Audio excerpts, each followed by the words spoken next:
The Folger Shakespeare Library and the George Washington University have always had an intimate relationship. When I look at a text, I get so nervous. I guess my breath kind of catches. When you're holding a book and you see somebody's written in it, 400 years ago, somebody picked up this book and wrote Frances Wolferston, her book. It's a thrill.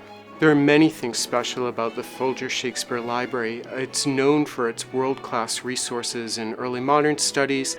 We are also one of the 3 great libraries of early modern books. The Folger, for example, has a Gutenberg Bible. It has Shakespeare First Folios. We are the world's largest collection of Shakespeare. The riches that are held there are just stunning.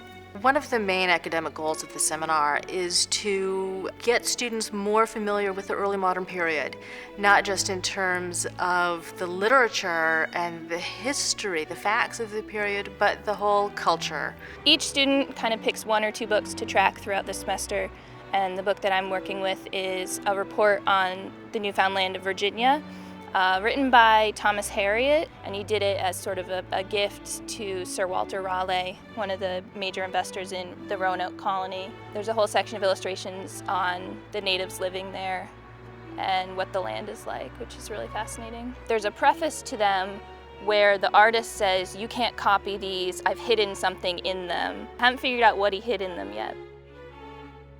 I am an English major and I love books. I love reading.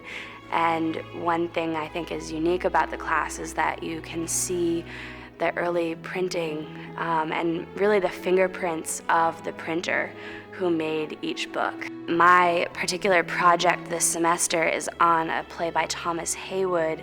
It's about Queen Elizabeth, and I'm working with a copy that was printed in 1606.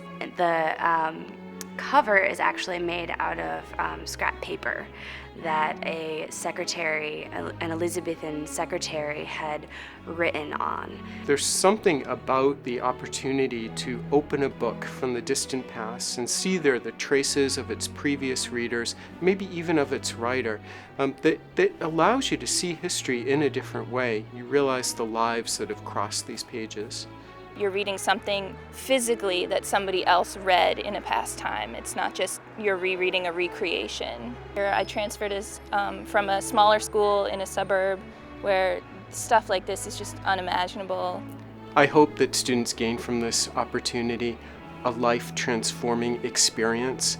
I hope that there's something about this encounter with the past and with these materials from the past that will always stay with them and give them a deeper appreciation for human lives in distant history, as well as, I hope, a confidence for the future.